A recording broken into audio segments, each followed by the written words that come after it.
한동훈 전 국민의힘 대표가 이제 복귀를 앞두고 이제 책을 냈는데 6시간 만에 예약 판매를 했는데 10,000부를 돌파를 했고요. 실시간 베스트셀러 순위 1위에 올랐다고 합니다. 384쪽 분량이고 이제 26일 날 출간된다고 하는데 뭐 384쪽이면 양이 좀 적지는 않은 것 같습니다.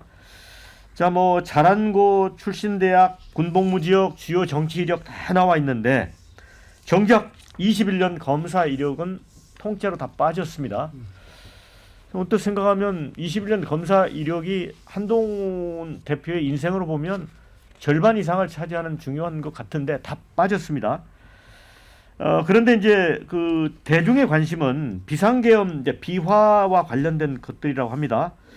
계엄 다음 날 이제 면담이 있었잖아요. 윤 대통령이 국회 해산도 할 수 있었는데 하지 않았지 않느냐. 헌법이 없는 국회 해산권을 들어 계엄 정당성을 주장했고 당시에는 이해가 되지 않았다. 나중에 비상 입법기구를 만들 계획이었다는 걸 듣고 황당한 발상이었다고 여겼다. 이렇게 쓴 모양입니다. 또 정치인 체포 관련해서 국회로 가던 중 여권 인사로부터 체포되면 죽을 수 있다. 은신처를 정해서 숨고 휴대폰도 끄고 가족도 피신시키라. 이런 언지를 받았고 체포에 대비해 계엄 반대 인터뷰를 미리 녹음했다. 이런 사실도 밝혔다고 합니다. 그런데 이 시점에 윤진 대표, 예. 이게 이제 윤 대통령 입장에서는 이제 탄핵 심판도 막바지로 가면서 하는데 이 책을 내게 되면 뭐 대통령으로서는 굉장히 불편해질 것 같아요. 부글부글 하고 계실 것 같아요. 예. 그래도 말씀을 전해 들었을 때 한동훈 대표가 참 제가 봤을 때는 뭔가 본인만의 세계, 본인만의 어떤 철학에 상당히 좀 매료돼 있다 스스로.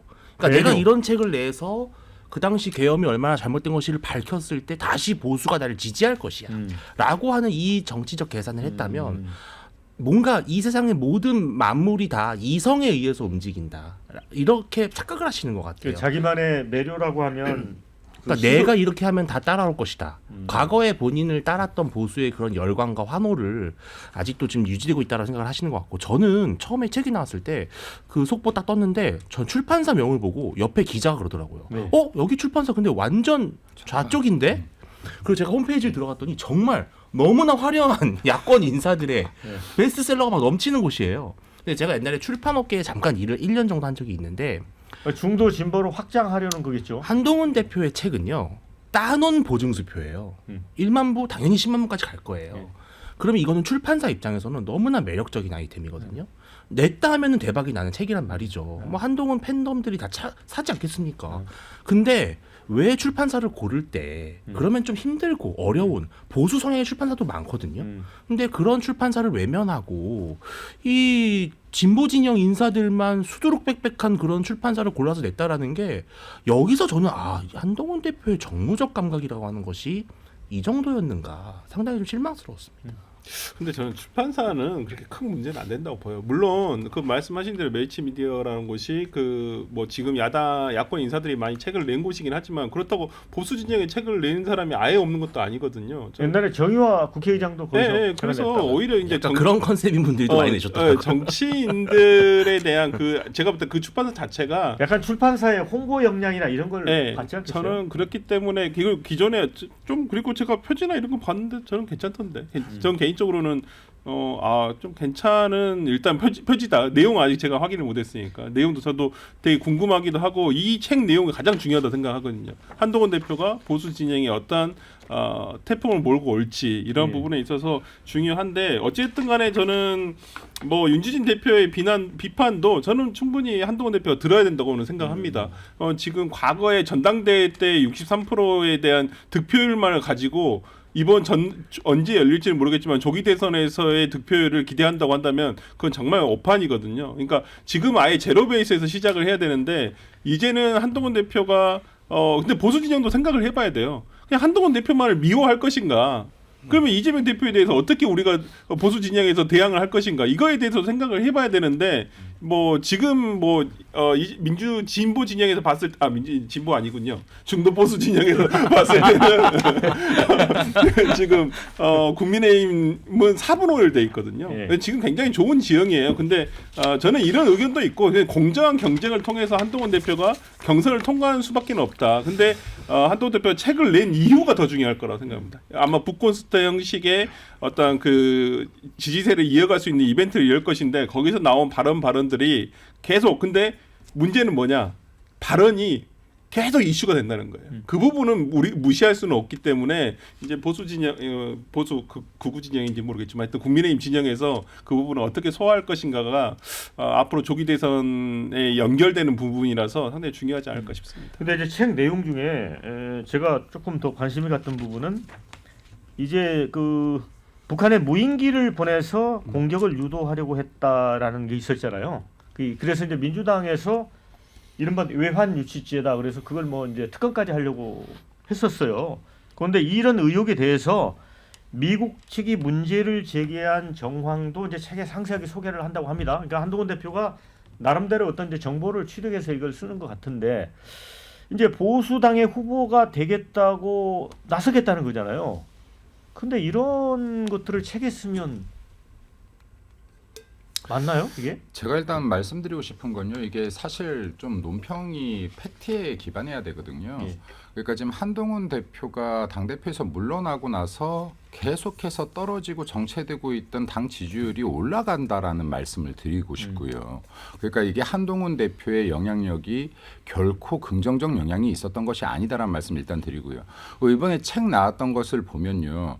이게 지금 국민이 먼저입니다 했는데 여기에서 가장 많이 든 생각들은 보수 지지층들이 문재인의 사람이 먼저다라는 이 문구와 똑같다라는 생각을 가장 많이 했다라고들 합니다. 자, 그렇기 때문에 지금 이 한동훈 대표의 정체성 자체에 대해서 물음표를 많이 찍고 있는 것이다.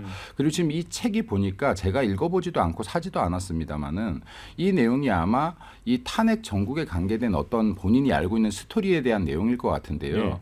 지금 한동훈 대표 같은 경우는 대통령이 본인을 사살하라는 이야기를 믿고 위헌 위법이다라고까지 했던 사람이에요. 이 책의 내용이 얼마나 객관화되어 있을지 모르겠다라는 말씀을 좀 드리고 싶습니다. 네. 자, 댓글 좀 소개를 해드릴게요. 충격적인 내용이다. 윤석열에게 한 방 먹인 거지. 탄핵의 폭탄이 될 것 같다. 이런 의견도 있습니다. 한동훈 이상하다. 처음에는 국민의힘의 희망인 줄 알았더니 이런 의견도 있습니다. 한동훈은 보수인 척 그만하고 탈당하는 게 맞다고 본다. 그런데 이런 글이 있습니다. 자기 죽이려고 했는데 한동훈이 그럴 수밖에 없지 않겠냐. 이런 의견. 배영우 위원장님, 그러면 사실은 이제 계엄도 명시적 반대였고 탄핵도 뭐 찬성했고 그런 점에서 보면 이재명 대표가 이렇게 만나야 될 사람은 한동훈 전 대표 아닐까요? 이재명 대표 입장에서는 한동훈 전 대표를 만나는 것도 결코 나쁘지는 않다고 봅니다. 일단 비상계엄을 반대한다라는 이제 공통 분모가 분명히 있잖아요. 근데 이제 저는 이 한동훈 전 대표의 미래가 좀 상당히 궁금한 게 지금 180도 반대의 길로 가고 있단 말이에요. 과거에 이제 한동훈 대표의 정치적 자산은 누가 뭐라 그래도 윤석열 대통령이었어요. 그래서 윤석열의 후계자. 그러면서 구체적으로 얘기하면 젊음 또는 뭐 검사, 엘리트, 민주당의 뭐 언변으로 맞서 싸우는 이런 거였는데 지금은 여기서 비상계엄에 반대하는 또 그리고 윤석열과 대책점에 있는 그런 뭐 보수주의자로 정체성이 완전히 바뀌었거든요. 그래서 이런 것이 과연 장기적으로 얼마나 먹힐지 저는 좀 굉장히 궁금하고 다만 한동훈의 정치적 행보와 관련해서 우리가 굉장히 좀 유념해야 될 부분은 뭐냐면은 앞으로 찬탄파와 반탄파, 그러니까 윤석열 탄핵을 찬성하는 파, 찬단파, 그리고 윤석열 대통령 탄핵을 반대하는 방탄파가 지금 분명히 국민의힘 내부에 갈려 있거든요. 그러니까 찬탄파 하면은 뭐 오세훈, 안철수, 유승민, 한동훈 이렇게 돼 있고, 그리고 또 반탄파 하면 김문수, 나경원, 김기현, 원희룡, 윤상현, 홍준표. 그래서 이 세력들이 결국은 차기 대권 도전을 놓고 치열하게 싸울 텐데 이 과정에서 이합집산 할 거란 말이에요. 근데 이 과정에서 과연 한동훈이 어떤 역할을 할 것인가 라는 부분이 상당히 중요한 변수가 될 것이다. 이렇게 전망을 합니다. 네. 근데 저는 진짜 궁금한 게 국회 가던 도중 그때도 한 여권 인사로부터 체포되면 죽을 수 있다는 말을 들었다고 하는데 세계에서 그 여권 인사를 실명을 밝히진 않을 거 아니에요.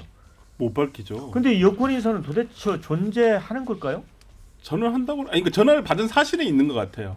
아니 그러면은 그러니까, 네. 계엄에 대해서 알고 있었다는 거 아니에요? 그분은? 그렇죠. 야 지금까지 알려지기로는 약간 추론되기로는 홍장원 1차장을 추론하는 사람들이 많았었는데 그거 홍장원 1차장 아닌가요? 그러니까 그렇게 추론을 하는 여권 사람들이 인사가? 사람이 많았었는데 뭐 그렇지 않다는 얘기도 있고 그건 이제 한동훈 대표가 밝히지 않으면 모를 일이긴 합니다만은 지금 홍장원 전 차장에 대해서도 지금 그 메모의 신빙성을 가지고 지금 왈가왈부하고 있는 상황이기 때문에 어쨌든 아까 그 저는 김민수 대변인이 얘기한 그 책의 내용에 대한 신빙성 부분은 아마 그런 얘기로 저는 해석을 했는데 뭐 어쨌든 간에 한동훈 대표가 저는 때가 되면 언젠가는 이 부분을 밝히지 않을까라는 생각을 합니다. 그런데 이제 진짜 궁금한 거는 이제 이 계엄 관련 여러 가지 이제 비화 이런 거를 이제 털어놓을 텐데 이게 한동훈 대표가 이제 보수당의 대선 후보가 되겠다는 거잖아요.